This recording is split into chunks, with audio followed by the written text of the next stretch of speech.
Então, boa tarde, quase boa noite aqui em São Paulo. Eu estou em São Paulo. A convidada de hoje da nossa live, Ana Maria Baiana, está em Los Angeles. E estamos aqui com a Ana Maria Baiana, uma referência para as mulheres que trabalham com jornalismo cultural no Brasil, uma referência para o jornalismo cultural brasileiro, né? Sim, então, antes da gente começar o nosso papo propriamente dito, eu gostaria de falar um pouco sobre isso, sobre a carreira da Ana, que é também uma das duas únicas, são duas brasileiras, né, que fazem São parte duas brasileiras, somos duas brasileiras. de correspondentes estrangeiros em Hollywood, né? Uhum. Mas eu queria falar um pouco desse começo, porque afinal a primeira Rolling Stone brasileira, né, que eu ainda acho até hoje que ela tinha um ar mais tupiniquim, era uma coisa mais nossa. Hoje eu É, acho ela muito assim, aquela coisa da franquia mesmo, né? A Ana integrou esse time que era um clubezinho do Bolinha, né? Acho que tinha mais, eu não me lembro se tinha mais mulheres na Rolling Stone, acho que é não, só você, não, não é? era eu. Porque isso era uma Ah, coisa, nossa. não, tinha uma pessoa da administração, eu não vou lembrar o nome dela, um amor de pessoa. Ela fazia a revisão final dos textos e fazia os pagamentos e tudo mais. Mas não era na redação, era na parte administrativa da Rolling Sim. Stone. A questão toda é a seguinte, Luísa, eu cheguei muito cedo à conclusão na minha vida que ou eu não ia, ou eu ser uma mulherzinha casadinha, de vitrine, como, enfim, você tem que imaginar que nós estamos aqui na minha adolescência nos anos 60. Então eu era claramente sendo treinada e empacotada para ter um bom casamento. E a, e a minha natureza dizia algo completamente diferente. Sim. A conclusão que eu cheguei é de que eu tenho que olhar para mim mesmo como uma pessoa, em primeiro lugar, e isso virou a minha meta.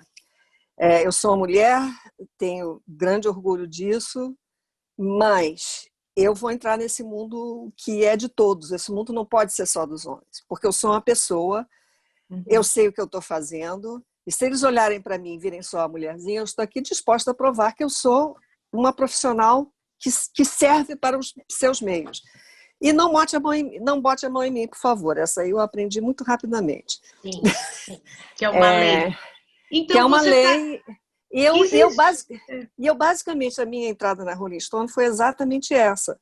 Eu adorava a Rolling Stone, eu comprava os primeiros exemplares. Eu na época estava na PUC, no primeiro, segundo ano de jornalismo, e a gente não tinha, praticamente não tinha aulas, porque não tinha professores, porque os professores estavam presos ou exilados ou desaparecidos. Então, quando chegou no segundo ano, lá pelo meio do ano, eu digo, gente, eu não estou aprendendo nada. Eu não estou fazendo nada aqui. E a Rolling Stone, o que eu vou fazer? Eu juro, peguei todas as minhas matérias de jornal da escola, jornal da PUC, marchei dentro da Rolling Stone, sentei e disse, eu quero trabalhar aqui. Pronto. Eu acho que eles acharam tão absurdo aquela menina hippie de boutique entrando ali e dizendo que e todo mundo com aquele risinho, né? E aí, mocinha, o que é que você fez? Eu digo, eu fiz isso aqui, pum. E mostrava todos. Aí eu acho que eles ficaram tão curiosos de ver aquela criatura que a minha sorte é que a secretária da redação, que era uma moça, tinha saído para ter neném e pronto. E rapidamente eu acho que em coisa de 2 semanas eles entenderam que eu era uma pessoa, não era uma mocinha. Eu acho muito importante isso, porque o papo hoje é mulheres no cinema, mas é também, eu sempre que me perguntam, o que você acha das dificuldades da mulher no cinema? Eu falei, bom, as dificuldades da mulher se dão em vários âmbitos, inclusive na redação, né, que é uma coisa que as pessoas, hoje não parece muito simples, mas não era nada simples, né? Você agora, como você comentando, não era nada simples chegar e se impor, né? E ser tratada com respeito profissional, por Não, quem lê, quem está junto, enfim. Né? Teve uma publicação onde depois eu acabei tendo meu primeiro trabalho como editora, que para que eu fosse contratada como freela, eles me fizeram sentar numa máquina de escrever e escrever uma matéria na frente de todos. Eu era a única mulher. Era uma redação cheia de homens. Ah, você escreve mesmo? Então escreve sobre esse assunto aqui. Eu digo, escrevo. Não, mas escreve agora. E assim eu escrevi, cercada daqueles barbudos. Eu escrevi um artigo, era uma resenha de um disco do Chico Buarque. Tirei e entreguei e pronto. E foi assim. E, novamente, eu era a única mulher da redação. Na redação. Então, isso não é pouca coisa, né? Hoje parece distante, mas a gente continua tendo em algumas áreas do jornalismo, né? A de cultura nem é a pior nesse sentido, né?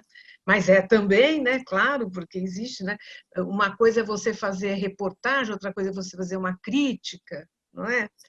Há essas etapas todas, né, a se cumprir. Então, no fundo, essa questão da discriminação ela não é específica do cinema, mas a gente vai falar dela hoje, e inclusive porque eu estou dando a minha segunda versão, né, estamos na segunda edição do Mulheres de Cinema, as Cineastas Brasileiras, né, o curso que eu estou dando. É baseado num livro que ajudei a organizar, mas também em outros livros, inclusive num do qual você participou, que é o Celluloid Ceiling, né? Que eu queria que você falasse um pouco onde você faz um apanhado, né, das cineastas latino-americanas e você introduz o artigo falando delas, contando sobre uma questão que foi tema da aula de ontem, que é os primórdios do cinema. Como foi diferente, né? Para a mulher aqui na América Latina, no Brasil e em outros lugares do mundo. Quer dizer, foi difícil em todos os lugares, com certeza. Todas enfrentaram problemas dos mais diversos. Mas você pontuou bem essas diferenças. Eu queria que você falasse um pouquinho, porque, inclusive, esse artigo está incorporado já ao curso, com os devidos créditos, mesmo. Que bom. É uma coisa que é bem clara, e quando eu voltei a esse tema várias vezes em outros textos que eu fiz e outros trabalhos que exigiram pesquisa, fica absolutamente claro, e para mim, quando eu fiz especificamente na América Latina, ficou ainda mais claro, que enquanto o cinema era uma novidade, era como diz o Coppola, era aquela máquina que você põe dinheirinho para ver uma coisa diferente, né? Você viu o bonequinho dançar e agora você vê o trem chegando na estação. Enquanto era uma coisa de nada, era um entretenimento, era uma coisa de feira. O campo estava aberto para as mulheres e não curiosamente, somos todas inteligentíssimas e somos todas ligadas na possibilidade da beleza da arte. Você vê de Alice Guy, que é a minha deusa, que é a primeira diretora de ficção da história do cinema, e que só agora, recentemente, lembraram dela, que todo mundo pulava por cima dela, e eu Méliès, não sei o quê. Não. Antes desse povo todo, Alice Guy Blaché. Essa é a mulher. Alice Guy lá, e você olha ao longo da América Latina, as irmãs mexicanas, a documentarista colombiana, 2 ou 3 mulheres no Brasil, todas elas entram no cinema enquanto ele está nessa fase. Ele é mudo e ele não é uma grande indústria, ele é uma novidade. No momento que as mulheres tomam, basicamente ela está disponível, tomam. Quando aquilo se torna uma novidade que todo mundo quer, adivinha o que acontece? Olha os homens todos entrando aí. E dizendo, não, mas não é bem assim, eu tenho mais autoridade, eu voto, né? A maioria das mulheres não tinha voto nessa época. Olha que fantástico. Você podia fazer essa associação também que eu acho importantíssima. A mulher Alice Guy Blaché fez não sei quantos filmes, ela abriu... Alice Guy Blaché abriu a primeira produtora francesa nos Estados Unidos, aqui, em Nova York. Isso. Só isso. Ela era a diretora do meu. Porque aqueles filminhos que ela estava fazendo, mudos, mas com uma narrativa, adaptação de contos de fadas, pequenas histórias familiares, eram curtas porque era a duração do rolo. Estavam fazendo sucesso, aí mandaram ela para cá para fazer mais dinheiro para Gaumont com os curtinhos dela. E aí a Almarada veio atrás. E ela tem a fase dela aqui em Nova York, é uma luta tremenda para que não a tirem do poder. Até que ela mesma se aposenta, mas já deixa uma obra enorme. E isso acontece pelo o mapa inteiro. Recentemente, um colaborador aqui escreveu uma matéria maravilhosa sobre as pioneiras do cinema na Índia. Eu não tinha condição disso, eu estava focando na América Latina. Quando eu li o artigo dele, eu digo, é a mesma história. A raiz de Bollywood são 3 mulheres diretoras. Sim. Que uma fazia documentários, as outras 2 faziam versões mudas de mitos indianos, hindus e sagrados também. Então, o que você vê é isso. O cinema deve muito às mulheres, desde o começo. Desde o começo. E é no momento que ele se torna uma indústria que ele deixa as mulheres terem apenas um lugar de assistente, um lugar de leitora de roteiros, pouco mais adiante como escritora de roteiros, a contratada, mas o momento, aquele momento em que a mulher diz assim, essa é a história que eu vou fazer, essa é a história que eu vou dirigir, ou no caso da Alice Guy, eu que vou determinar como essa produção vai se dar, no momento que isso se torna grande e industrial, não existe mais lugar para a mulher. E eu estou vendo agora aqui na Índia também. Não é apenas na América Latina e na Europa, é na Índia também. Sim. E aí tem uma coisa interessante que você pontua, claro, né, de como as mulheres entram, digamos, muitas vezes pelas portas dos fundos, que também é né, desempenhando funções menores, muitas vezes até burocráticas, para chegar lá, para ficar amiga, para entrar na turma, né, enfim, até conseguir um papel maior. Mas sim, na hora que vira um negócio de grandes bilheterias, né? No Brasil, os blockbusters brasileiros são as comédias, né? Não são muitas mulheres, tem algumas, mas em geral. Então, é o que você falou, né? Quando se trata de alguma coisa que o box office né? Aí vamos repensar quem é que vai estar à frente do projeto. Mas elas estão lá o tempo todo de uma maneira ou de outra, né? E eu acho fantástico, outra coisa muito interessante, que atinge também, claro, no fundo as mulheres, né? O México sempre acaba sendo, né, aquela coisa da fronteira com os Estados Unidos um pouco beneficiado, né, na questão de desenvolvimento, né? Então, eles podem cruzar a fronteira, fazer cursos, fazer acordos, em que pese que isso, claro, acaba afetando a identidade, muitas vezes, do que é feito, mas tem essa facilidade, né? As mulheres no Brasil, por exemplo, menos, né? Tem mais dificuldades com isso. Então, achei o seu artigo muito incrível. Eu estava colocando muito na Era Silenciosa, na primeira edição do curso, eu dei muita força para o cinema na França, claro, por causa da Alice Guy Blanchet e tal, mas o seu artigo me fez pensar, falei, não, eu gosto de trabalhar com a América Latina, mas estava evitando um pouco, mas é inevitável. Há certas condições que são muito semelhantes, né? Apesar dos polos de produção serem diferentes, né? Tem histórias diferentes, Argentina, etc. Então, gostei muito. E você também coloca, você tem lá uma entrevista, agora indo mais para os dias de hoje, com a Kathryn Bigelow no mesmo livro, que é a primeira mulher, né, a conquistar um Oscar como diretora. Bom, aí eu queria que você falasse um pouco, não só sobre a Kathryn Bigelow, mas sobre essa questão no Oscar. Tá? Porque a primeira indicação que eu me lembro, posso estar enganada, me corrija, de diretora para o Oscar, é de uma italiana, né? É a Lina Wertmüller, se não me engano, é isso? Eu não posso. Ela foi indicada, mas não levou. Não, eu não posso aqui acessar o meu computador, mas eu tenho Pois é, eu também queria checar isso aí uma hora. Eu também queria checar, mas aparentemente é isso. O fato é que os Estados Unidos, né, com a indústria hollywoodiana, né, e tal, e que pese a questão do desenvolvimento, né? O movimento feminista, eu acho, nos anos 60, nos Estados Unidos é uma referência, o nosso foi muito mais, né, nós não tivemos uma coisa tão forte, mas como resultado prático, quando você vai olhar, né, por exemplo, numa premiação como o Oscar, você quase não tem uma presença assertiva das mulheres na direção,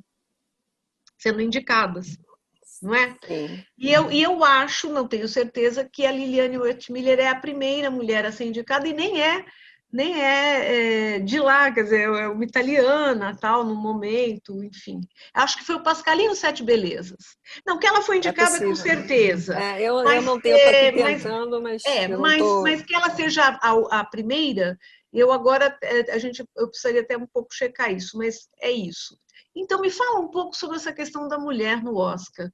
Agora não. Olha, para falar da mulher no Oscar, o Oscar é só a ponta do iceberg. O Oscar é a indústria. Sim. A academia, que hoje tem um perfil completamente diferente, é mais voltado para a história, para a cultura, para os registros, realmente é isso mais o que ela faz. O Oscar é só o que todo mundo sabe, mas ela faz tudo isso. Mas ela nasceu do seguinte: ela nasceu de 5 homens se juntaram para um jantar no Hollywood Roosevelt. Eu só vejo a cena com os seus charutos.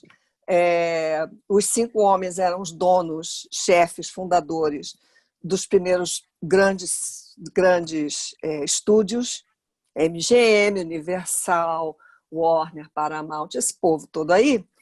Eles se juntaram e disseram: olha só, as nossas mãos de obra estão se sindicalizando, porque foi quando o cinema, estamos aí no final dos anos 20, começo dos anos 30, e o povo todo, que era o início da mão de obra daqui, era imigrantes, muitos mexicanos, muitos italianos, trazendo o talento deles de escultura, de pintura, enfim. E eles estavam seguindo um movimento sindicalista que vinha do leste, e eles estavam formando os seus primeiros sindicatos.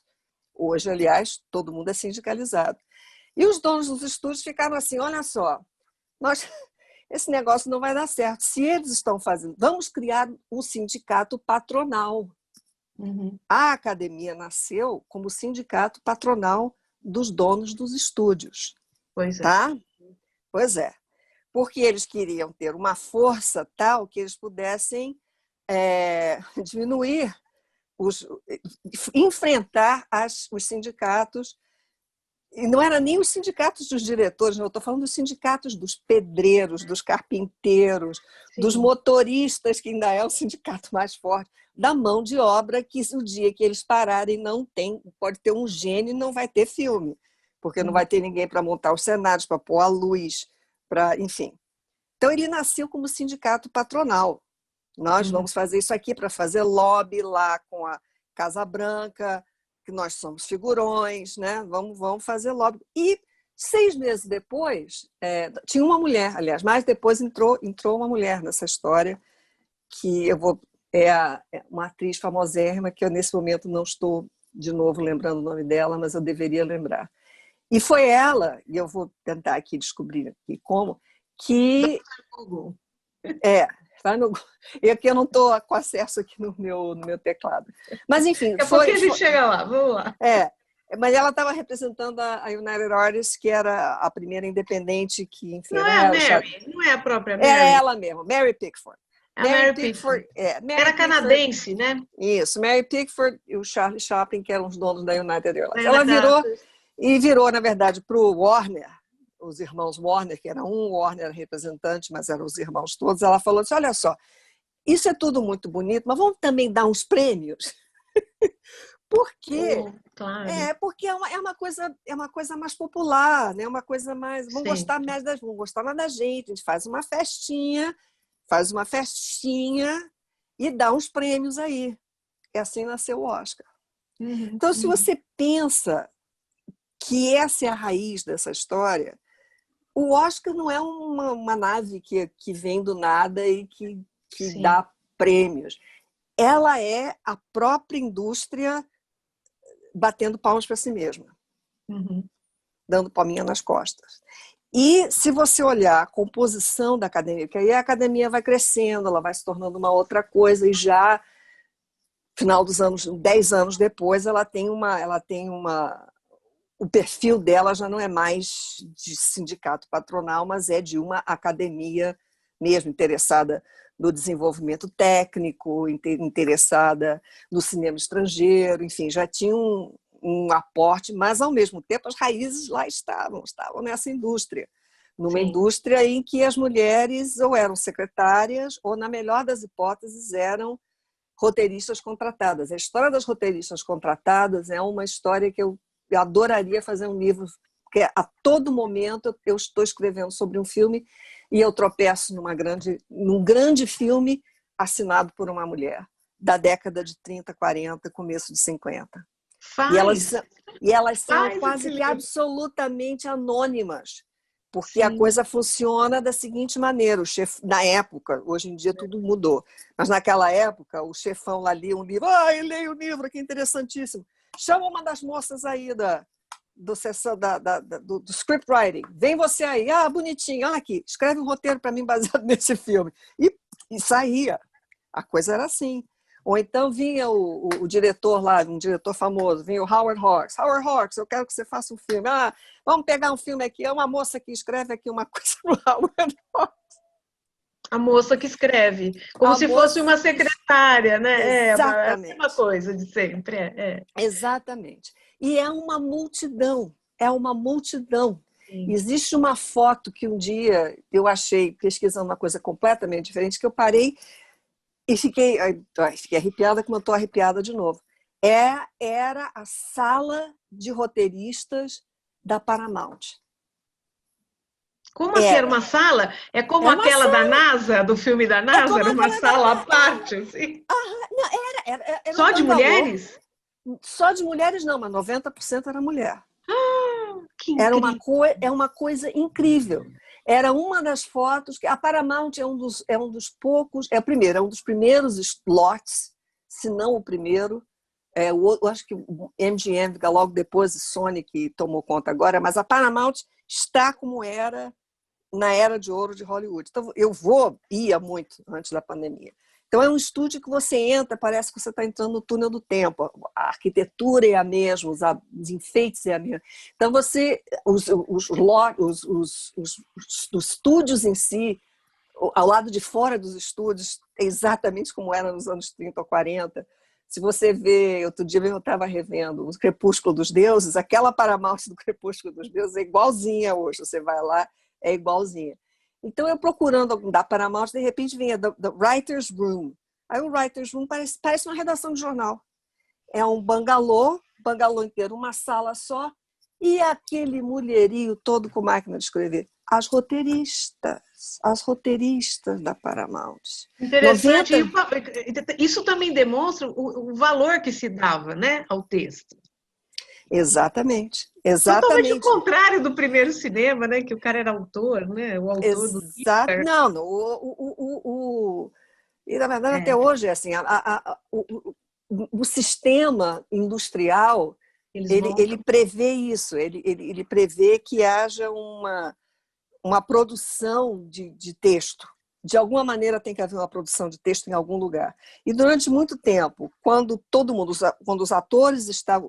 Enfim, era o sistema TV Globo, basicamente, era o sistema TV Globo. Todo mundo era contratado, o diretor era contratado, o ator e os roteiristas também. O roteirista chegava e tinha que bater ponto. Tinha ponto. Tem que bater ponto. E bater ponto, bota lá sua roupinha, né? Bate ponto e senta lá. O que eu vou escrever hoje? Quem está produzindo? E produz. Filme do Tarzan. Eu estou fazendo o filme do Charlie Chan. Eu estou fazendo uma comédia romântica. E era isso aí. E tem balde. Se você puxa por pesquisa sempre filmes da época 30, 40, começo de 50, você vai encontrar inevitavelmente mulheres assinando. E são essas mulheres. Ou seja, Então, a questão. Isso mostra duas coisas. Bom, primeiro, a dificuldade da mulher para ter acesso mesmo à indústria quando ela dá dinheiro, né? Quando vira uma coisa importante. Ou, em outras palavras, não é? Se tem interesse é porque, né, é rentável. E segundo, também, no fundo, a importância que se dá ao roteiro, né? Isso é muito triste. Porque isso Não, também é meio que é alguém que eu posso mandar embora e chamar outro cara, porque tudo bem. mas isso não é diferente do que acontece agora. A única diferença é que Eu acho que não você é mesmo. é a mesma coisa. E aí, no meio de tudo isso, tem um gênio que se me perguntasse quais são as suas mulheres no cinema que você mais admira, eu teria dizer Alice Guy Blaché, Agnes Varda, Catherine Bigelow e Ida Lupino. Ida Lupino é uma força da natureza. E é exatamente Maravilhosa.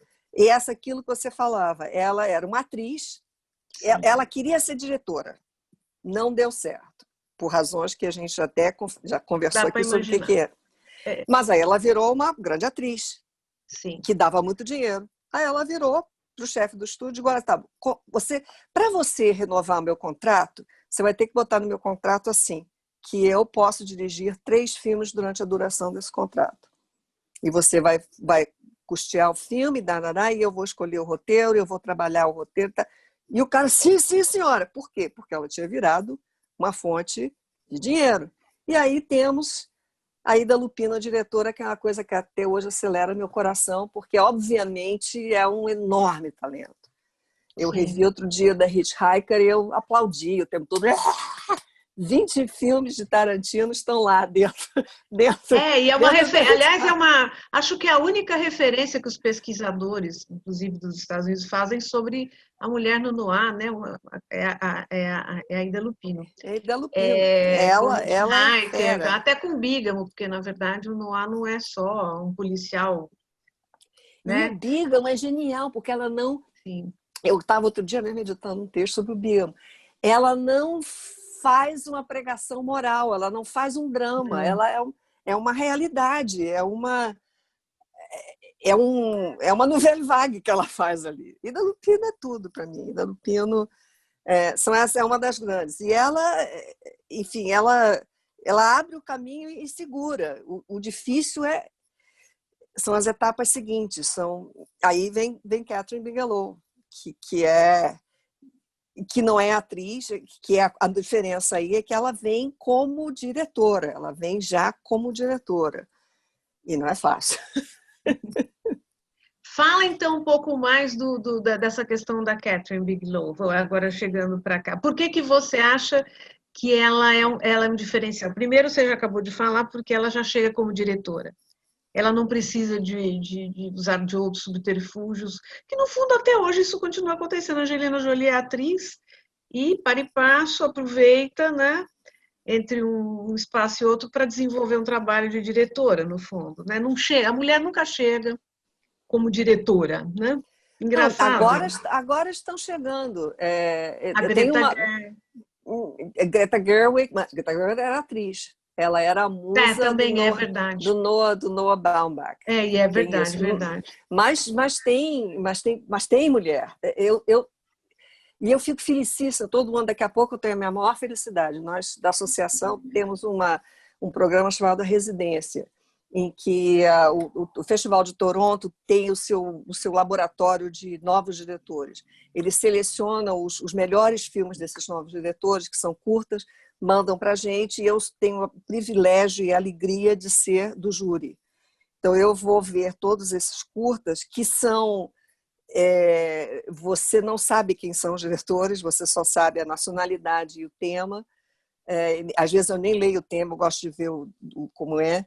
E aí a gente escolhe 4, que esses vão ganhar uma residência aqui em Los Angeles. Que interessante isso. Vão fazer laboratórios, vão fazer contatos com financiadores, contatos com diretores, enfim. Eu adoro, porque todo ano eu pego esse lote, mais da metade é mulher. E eu não sei, eu não sei, e eu escolho o filme, e todo ano eu tenho emplacado pelo menos 2 diretoras ali na residência. Eu fico felicíssima de ver isso. Então, essa entrada, ela estamos derrubando a porta. Estamos chutando a porta, né? Estamos chutando a porta.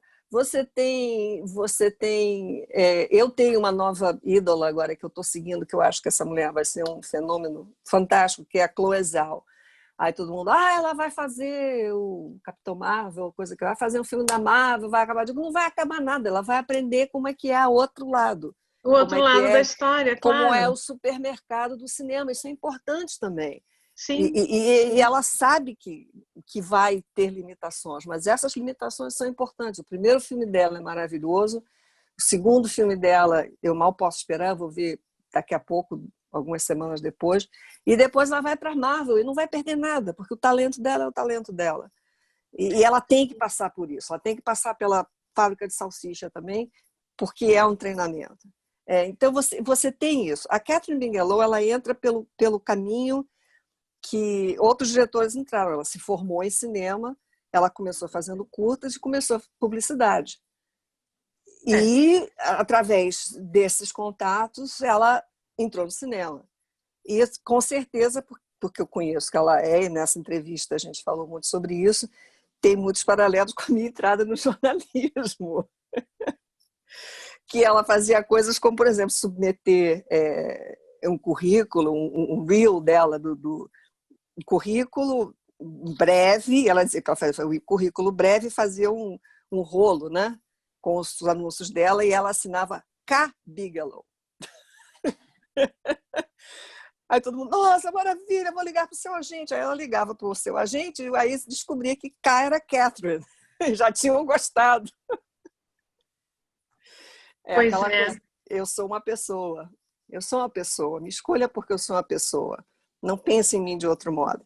E foi assim que ela meteu o pé na porta. E como todos os filmes dela foram bem na bilheteria, a porta continua fechada, continua aberta e continua aberta até hoje. Até que ela ganhou o Oscar passando o ex-marido, e eu gostei principalmente disso. Embora eu goste muito do James Cameron. Sim, mas sim. eu fiquei feliz, eu fiquei muito feliz. Sim. Eu queria ver ele ajoelhado aos pés da Catarina.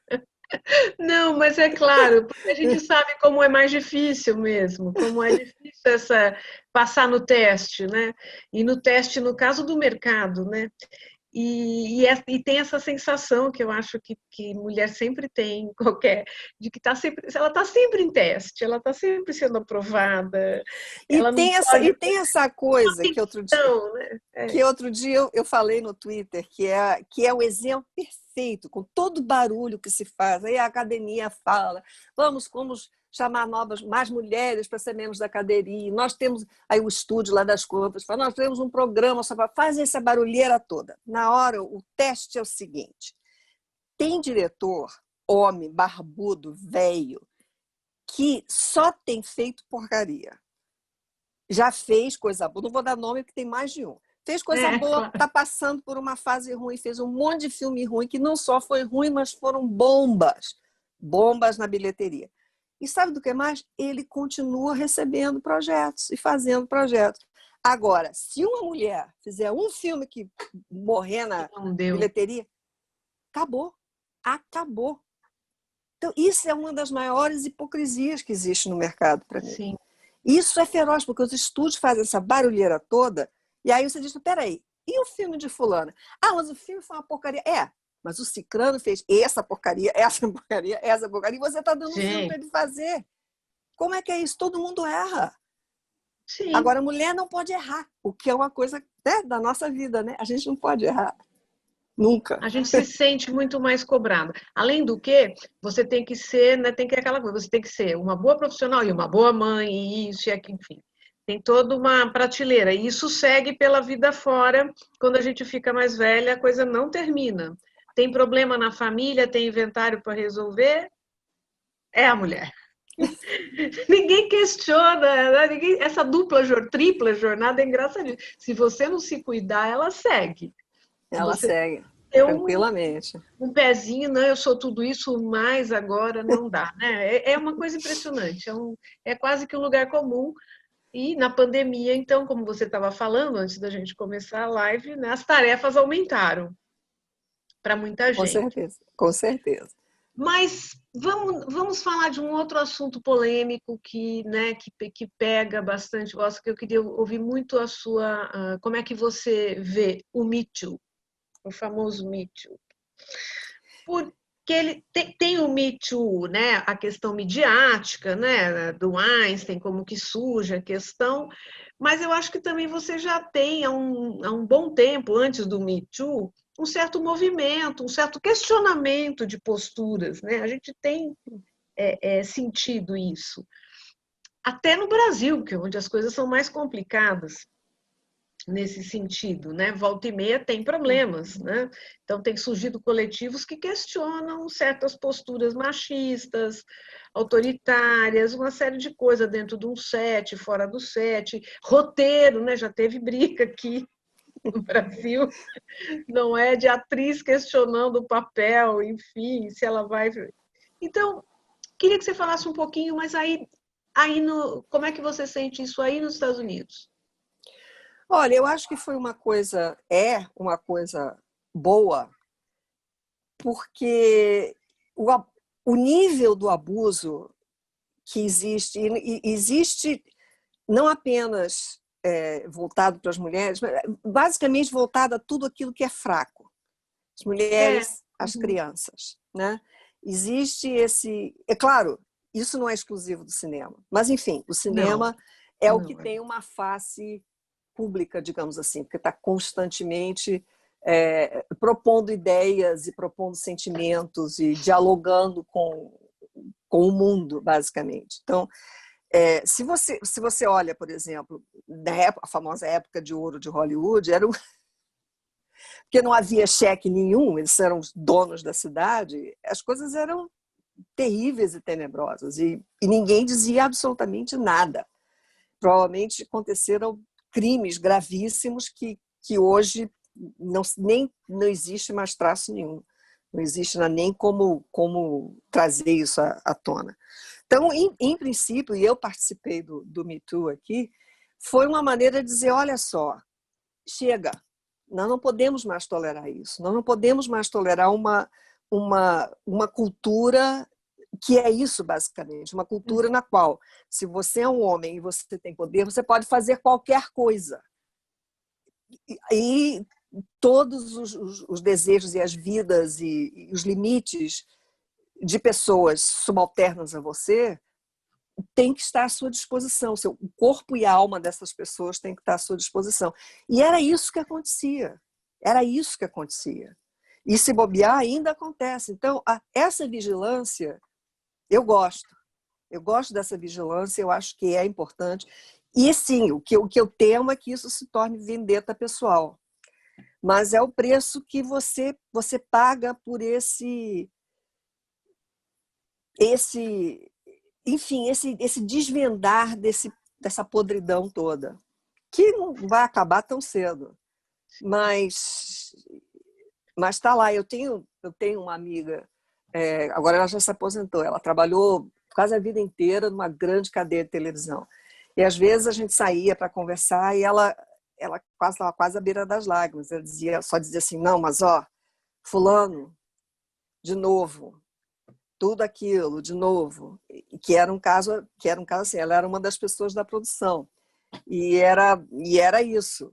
Era da mão boba em diante. Sim. Que é uma coisa que você avilta a sua vida, né? Avilta a sua dignidade de novo, como pessoa, antes de mais nada. Então, Uhum. eu acho que hoje há um alerta. Eu acho que as falcatruas e todas essas coisas que a gente trouxe à tona continuam, mas continuam muito menos, porque existe uma... Opa, cuidado com isso aí, cuidado com Pode acabar com a minha carreira, né? Pois é, agora a pode realidade mesmo. pode mesmo. Então, é um alerta, esse alerta é bom, porque cria o X dessa questão é sempre criar um equilíbrio.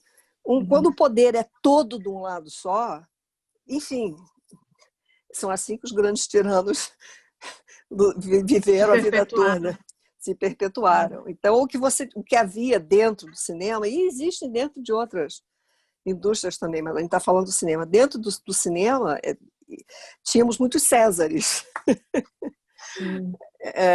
Intocáveis. Então, é bom ter isso. É bom. É melhor ter do que não ter, né? Do que não ter. Aqui, na verdade, embora seja um outro parâmetro, a gente não tem uma grande indústria, claro, então isso também. Mas, no fundo, a gente tem um pouco essa questão, né? E é engraçado que no mesmo momento em que vai, ou, enfim, em paralelo, em conjunto, você começa a ver. Porque, querendo ou não, né, um Me Too em Hollywood acaba se espelhando, né, acaba se refletindo no como as outras mulheres no mundo veem também o seu papel. Né? Então, você vai acabar tendo questionamentos aqui na Globo, enfim, né, nos lugares. Né? Imagina, tudo que a gente viveu, apesar das dificuldades, né, que a gente enfrenta, tudo que se viveu aqui recentemente mostra que, sim, eu acho que mudou, né? Claro, muita gente continua achando que não, que devia ser assim mesmo, mas imagina uma maquiadora, né? A questão lá do Maier, né? Ter a coragem, né, de colocar, é o que você falou. Será que a coisa pode assumir uma coisa mais pessoal? Você pode ter uma vingança? Pode, né? Mas aí você tem uma justiça também, né, para avaliar isso também, senão jamais faríamos qualquer tipo de reclamação. Sempre vai ter quem se aproveita de uma maneira oportunista disso. Mas isso acontece. Isso acontece. Isso acontece mesmo, sim, é melhor ter isso e ter a vigilância também do que só ter isso. Né? Claro. Você existe, quando você tem um poder absoluto, você é inquestionável. Sim. Então, até desse sentido, a vingança é do outro lado, né? É de um lado para cá. E o Einstein, por exemplo, era famoso por isso. É famoso por matar filmes de indivíduos que não o haviam servido como ele gostaria. Então, você sempre teve isso, na verdade. Então, você, pelo menos, agora ter algo... De novo, é aquele negócio, se você tem um recurso que equilibre, eu prefiro isso. Com todos os X's e Y's e problemas, você equilibrar esse poder é tão importante. Uhum. Claro. E agora fala um pouco, uma coisa que as pessoas não sabem muito como acontece. Você começou a falar, né, pontuou a conversa, falando da associação. Minha querida associação. Como é essa associação? O que é fazer parte dessa associação? E ser mulher de novo nessa associação. Olha, aí fica tranquila, nós somos a maioria. É? Viva as mulheres. Já tivemos não mulher sabia, não sabia. Não, já vimos mulher presidente há muito tempo. Já na primeira invenção, na primeira versão da associação, já metade era mulher. Não. Que legal. Não. Aí esse acesso mulheril não tem problema. A associação é muito divertida por dois motivos. Em primeiro lugar, somos todos jornalistas. Jornalista é uma raça curiosa. É uma raça curiosa. E, em segundo lugar, somos de 50 países diferentes. Isso é maravilhoso. Então, é a volta ao mundo. Agora, contém todas as reuniões, é um pouco um filme de Fellini, às vezes um bergmaniano. Você tem brigas épicas por nada, italianos brigando contra alemães, simplesmente por um é italiano e o outro é alemão, e tem temperamentos diferentes. Mas, enfim, é uma associação curiosa, e ela tem uma natureza bem diferente do Oscar, e por isso o nosso prêmio é bem diferente do Oscar. Quer dizer, o Oscar é o prêmio da indústria para si mesma. É a academia, que é composta de membros da indústria, escolhem os prêmios dos seus colegas. Nós somos um bando de jornalistas que não somos da indústria. O que nós fazemos é ver os filmes e entrevistar esse povo todo. Então, nós escolhemos os filmes, nós somos a plateia. Nós somos uma plateia privilegiada e uma plateia internacional que hoje, para os estúdios, é uma coisa importante, que nós representamos o interesse dos mercados todos, né? Então tem uma predominância? Tem uma predominância de nacionalidade? Predominância não. Os que têm o maior número, mas nunca chega a ser uma predominância. Se não me engano, o maior número de membros por país é Itália, terra do cinema. Não, muito fãs de cinema, e o nosso presidente mais recente, um grande amigo meu, era italiano, que faleceu pouco tempo atrás. E agora foi substituído por um turco, para você ver como... E a nossa presidente da diretoria é indiana. Então, é por aí. E o corpo da diretoria, temos uma finlandesa, um italiano, estou lembrando, uma austríaca, e eu vou lembrar tudo, mas enfim, esse é um colombiano. Esse mix é que é interessante, que eu acho interessante. Sim, e o deve fato ser maravilhoso. Não, é maravilhoso, e às vezes é um inferno, porque como todos os países têm a tendência a declarar guerra uns aos outros, então... Quais são os maiores conflitos? Conta um pouquinho. Não, os conflitos são... não, e tem o seguinte, os italianos fazem de tudo um drama. Eu gostaria de dizer que não foi... Eu adoro os meus italianos, são meu amigo, todos eles são meus amigos. Mas numa reunião, assim, por exemplo, temos um problema simples. Essa data que nós vamos escolher remotamente para esse evento é uma boa ou não? Aí os 5 italianos começam a gritar ao mesmo tempo. Muito dramaticamente sobre não, mas aí é o inverno, não, é o outono. E aí, no meio de tudo isso, os 3 alemães entram e digo, não, mas não é bem assim, calma. Eles têm aquele pragmatismo alemão. Então, é interessante. É interessante. E o francês só fica sentado no fundo da sala, assim, realmente, tomando notas. Quer dizer que esses conflitos, você acha, são mais mesmo por questões culturais, não exatamente por questões de visão. Tem até divisão, porque você tem pessoas... Eu estou no meio da história, mas tem pessoas bastante idosas e tem pessoas jovens, de agora, millennials e tudo mais. Então há um conflito de divisão. Mas, além de tudo, há a carga cultural. Não há como... É fascinante, por um lado, porque trazem pontos de vista diferentes. O meu grande especialista em história do cinema é coreano. E é fã de cinema americano, faz textos incríveis sobre westerns e comédias românticas e Billy Wilder, e é coreano. Isso é fascinante para mim, porque ao mesmo tempo ele diz, não, a repercussão desse filme na Ásia foi assim, porque na década isso é muito rico. Não, isso é muito rico, porque aí ver um beijo na tela no Japão era um problema.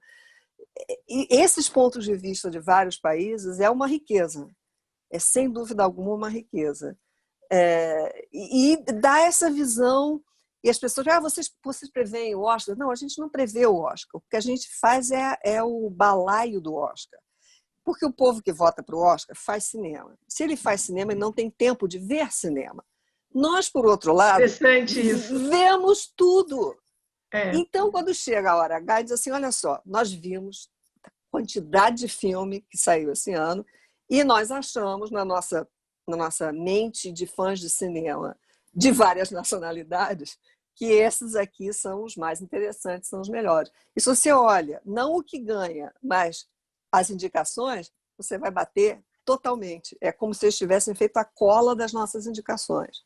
Basicamente, a gente diz, oi, academia, olha só, você precisa ver os 230 filmes desse ano. Só vê esses 10 aqui, que esses 10 aqui estão valendo. Porque e nós estamos olhando esses filmes todos de um ponto de vista internacional. Essas questões todas que a gente está conversando aqui podem até não se refletir no Oscar, né, em mais Oscar para as mulheres, né, indicações e tal, mas nos roteiros, com certeza, eles têm tentado, né, vamos dizer assim, incorporar mudanças, né?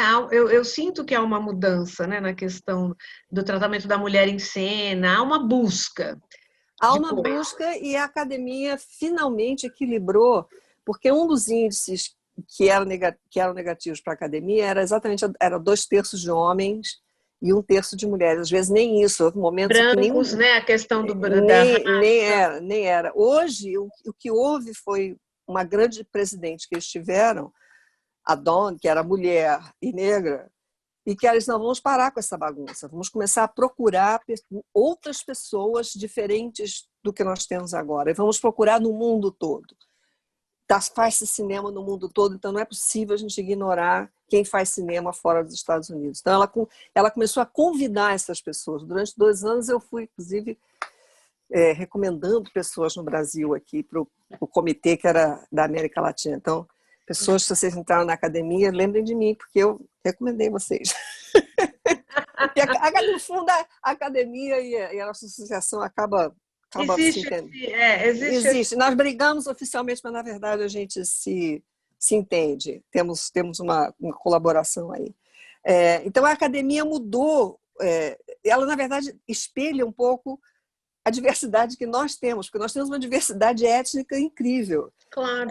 Nós temos gente do Caribe, do Tahiti, da Índia, da Turquia, da Indonésia, das Filipinas, da América Latina inteira, da Palestina. Então, nós somos bastante diversos, e nossa maioria é de mulheres. E existe essa questão dos mercados, né, dos mercados periféricos, ou dos outros mercados, né, que a Netflix parece que abriu a caixa de Pandora, mas eles já estavam lá, já existiam, né? São polos de produção que não são, né, e que fazem acordos, parcerias, enfim, né? Eu acho lindo esse trabalho da Netflix. Eu acho incrível você estar aqui nos Estados Unidos e você abrir uma tela e ter produtos do mundo inteiro. E ninguém ter medo de ler legenda. Ana, é uma pena, nós estamos chegando ao final da nossa live. Eu amei. Queria poder contar com você em outras ocasiões. Eu sou uma fã enorme sua. A gente aprende muito com o que você compartilha com a gente, com a sua produção, né? Então, queria te dizer que a gente está aqui às ordens também. Bom saber. Eu gostei muito, muito, muito. Amei o livro, tá? E vou recomendar para todo mundo. Não, acabou que a gente quase não falou do livro, né? Coisas que eu tinha vontade de saber, de como foi que surgiu o convite. Aí eu falo rapidinho. É uma amiga, fala um pouquinho. Uma amiga minha é a Gabriela. A Gabriela é professora de uma escola de cinema aqui. E ela é uma pessoa, faz parte do Women in Film, que é uma instituição forte nessa presença das mulheres para lutar pelas mulheres na indústria. E ela estava organizando um livro com uma outra editora inglesa sobre mulheres no cinema. E ela me convidou, que a gente já fez algumas coisas juntas. Eu dei uma apresentação lá sobre mulheres no cinema no Brasil, lá na universidade dela. Então ela me convidou. Ela no começo. San Diego? É o departamento não, San Diego que produziu, não é outro? É a Los Angeles Film School. É aqui na Hollywood. Bem aqui em Hollywood. E Gabrielle Kelly é a professora.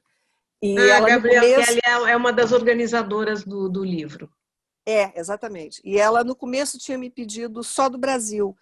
E ela disse, imediatamente, não. E eu disse, olha, e o resto da América Latina? Não vai ninguém? Não vai ninguém. Não sei, que eu vi o projeto do livro e focalizava a Ásia, a Europa. A Ásia é dividida em partes diferentes. A Europa ocidental, oriental. Eu digo, por que só o Brasil? Vamos fazer na América Latina. Vamos fazer a América Latina, e assim foi. Fizemos a América Latina. Eu falei de San Diego porque o livro foi editado, né, pela Universidade de San Diego, não é isso? Elas têm um Foi. departamento, aliás, É, tem um departamento de estudos, né? é Mulher toda. no cinema, que é É, bem específico. é. E não é Muito a única interessante. universidade que tem, a maioria das universidades tem. E a Gabriele já fez alguma coisa com eles, mas o que a Gabriele faz, ela faz parte da Women in Film, ela faz laboratórios no mundo todo. Ela está sempre viajando e fazendo laboratórios com mulheres diretoras em vários cantos do mundo. E daí, com essa história toda, ela Ela acabou sai pensando na obra, nesse que é uma livro, obra fantástica para é dar essa fantástico. visão. Eu adorei ler. E a Catherine Bigelow, que a gente nem chegou a falar mais dela, foi um bônus, porque no que eu estava fazendo o livro, a organizadora do livro disse assim, nossa, Ana, eu achei aqui uma entrevista sua com a Catherine Bigelow num livro da Universidade do Texas, que eu já tinha dado os direitos para a Universidade do Texas, que foi a minha primeira entrevista com a Catherine Bigelow, porque eu vi 2, 3 filmes dela e eu fiquei absolutamente apaixonada por aquela mulher, basicamente. Como é que essa mulher... Que eu quero conhecer essa mulher, basicamente, foi isso. E foi super fácil. Eu fui no escritório dela, na Universal, e ela riu e disse assim, você é a primeira pessoa que me entrevista. Eu digo, Sério? como? Como Sério. assim? Ah, As não, pessoas... fala. Não, porque todo mundo queria entrevistar os atores do filme dela. Nunca ninguém tinha pedido para entrevistar ela. Só eu. E lá fui eu. Então ela literalmente ficou comigo 1h30. Ela não queria me deixar ir embora. E mostrar, ela ia começar a produzir Point Blank. Então ela me mostrou os storyboards, ela me mostrou os livros do Point Blank, que olha as fotos de surf que a gente... Foi fantástico. Foi incrível. E foi uma coisa maravilhosa, foi uma das melhores. Depois eu fiz outras entrevistas com ela, quando ela já era no Festival de Veneza, que ela foi com o filme dela e tal. Uhum. Mas aí ela já era a Catherine Bigelow. Mas tudo bem, ela toda vez faz assim para mim. Mas essa foi literalmente isso, porque eu estava absolutamente fascinada pelo trabalho dela. Aí eu liguei para a Universal, o cara de PR da Universal, hoje em dia, e está meio aposentado, pessoa maravilhosa, Thomas. Eu falei, Thomas, alguém já fez entrevista com a Catherine Bigelow? Ele disse, não, você quer? Eu digo, é para já, eu quero agora. Não, tudo bem, Que eu vou falar com delícia. ela. 3 dias depois, lá estava eu no escritório da Catherine Bigelow. Essa é a entrevista. Essa é a É, entrevista. De mulher para mulher. de mulher para mulher. Não, é engraçado isso realmente, né? Porque os diretores são como paparicados, né? Claro que os artistas, dependendo do artista, são sempre mais, óbvio, né? Depende muito do tipo de produção, lógico. Porque é um belo livro, viu? Eu É um aprendi belo muito livro. lendo o livro, porque O tem... pessoal Eu não está se sabia. abrindo agora para os e-books, né? Porque com a pandemia, realmente, aqui tem uma história de taxação de imposto de livro agora, enfim. Mas, né, você deve estar acompanhando, mas Eu tô, porque nem na terra do desgraçado laranja da Casa Branca tem imposto para livro. Deixa eu só falar isso. Nem na, fala, nem, é não, nem com horrível, aquela. Eu não digo o nome dele não porque faz deixa a gente mal à minha mais triste saúde. do que a gente já está. Aquele merda, cor de abóbora, com aquele bundão sentado na Casa Branca, nem nesse país dirigido por aquela coisa tem imposto para ler livro aqui. Não, é o fim, é o fim. Era tudo que a gente não precisava Não nesse. precisava. Então, e como é uma alegria estar aqui com você. Eu amei nosso papo e realmente gostaria que a gente voltasse a ter conversas como essa e discutir projetos. É um grande prazer meu estar aqui com Não, e você. muito obrigada a você pelo convite Imagina. e muito obrigada também pelo tema, porque eu gosto de falar do mulherio. Eu também, eu também. Mulheres avante, nós é que vamos salvar esse mundo, é a gente mesmo. Eu fico bem feliz que eu tenho um filho, mas eu também tenho 2 netas. E ela, Eu só tenho um filho, mas ele é um amor. eu tenho um filho que Adoro. foi bem criado por um bando de mulher, e ele mesmo diz, mãe, eu sou tão feliz, eu vivo cercado de mulheres. Ah, que Vive, né? delícia. Eu, a mulher dele e as 2 netas. Só mulher na vida dele. Aliás, ele só gosta de trabalhar com mulher. Quando ele arruma um chefe homem, não dá certo. Como é bom, né? Como é bom. Então, querida, foi uma delícia estar aqui. Estou me despedindo, mas a gente volta a fazer coisas juntas, com certeza. Às ordens. Estou aqui Tá? na reclusão da pandemia, então, às ordens. Um grande beijo. Um Uma boa beijo, noite para pessoal. você. Tchau. Para vocês também. Tchau. Tchau.